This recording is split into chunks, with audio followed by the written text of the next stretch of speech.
You've seen Luffy punch warlords, fight emperors, and declare war on the world itself. But here's what nobody tells you. Beneath the chaos and comedy, Luffy's story is one of the boldest philosophies ever put on screen. A blueprint for freedom, rebellion, and leadership, disguised as a pirate adventure.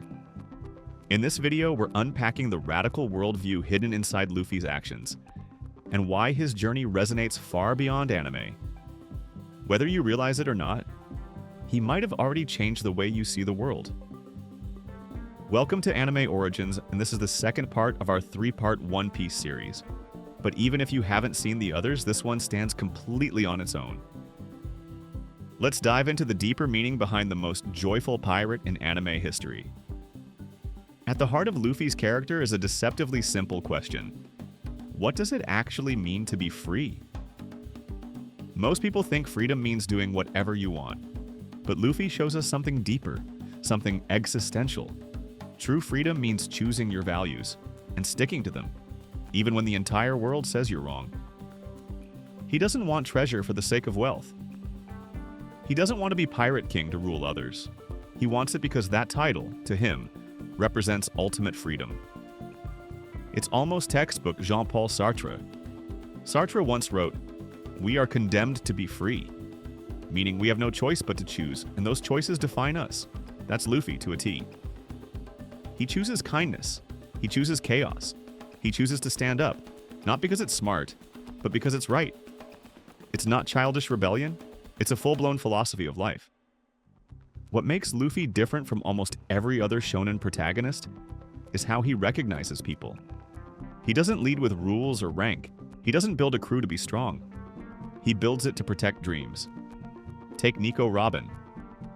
The world called her a criminal, a threat, a demon. But Luffy didn't care. He saw her pain. He saw her truth. And when she said, "I want to live," he was willing to burn the world to protect that wish. That's not just loyalty. That's what philosophers call authentic recognition. Seeing someone not for who society says they are, but for who they really are. Same with Zoro. Most captains would treat him like a weapon.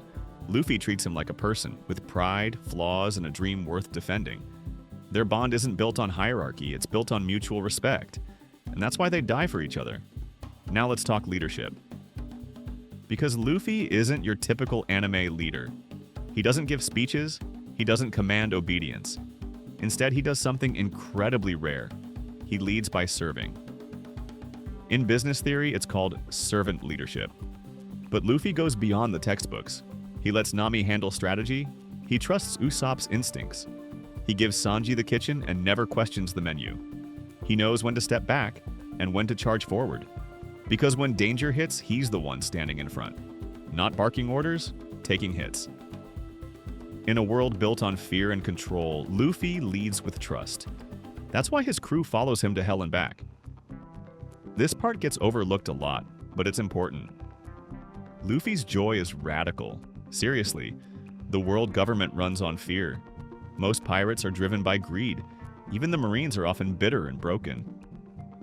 But Luffy, he's laughing, he's partying. He's talking about meat in the middle of a war. Why? Because in a dark world, joy is resistance. Albert Camus, the philosopher who wrote about absurdity, would have loved Luffy. Camus said that in a meaningless world, choosing joy is the most powerful rebellion. Luffy doesn't laugh because he's naive. He laughs because he refuses to let the darkness win. Now here's the part that gets personal. In the One Piece world, people are constantly told to give up on their dreams. That they're too late, too weak, too unrealistic. But Luffy doesn't just chase his dream, he defends everyone's. Zoro wants to be the world's greatest swordsman? Luffy's all in. Nami wants to map the world? Let's do it.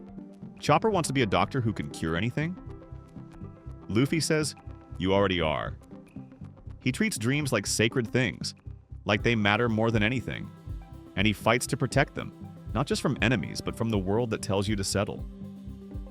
That's not just a feel-good message, that's a call to action. Finally, maybe the most important thing Luffy teaches isn't about freedom or rebellion. It's about being real. He doesn't act like a captain. He doesn't try to be intimidating or impressive, he just is.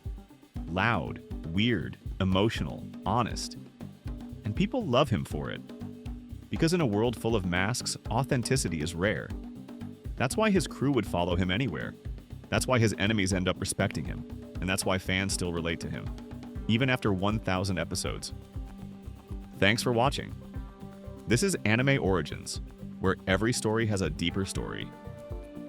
Next time, we're wrapping up our One Piece series by asking the biggest question of all: how has this pirate saga lasted over 1,000 episodes and still made people cry, laugh, and feel more than ever? We'll explore the emotional architecture that makes One Piece timeless. Watch this next if you're interested in how real mythology, history, and philosophy have shaped some of anime's most iconic characters and powers. See you soon.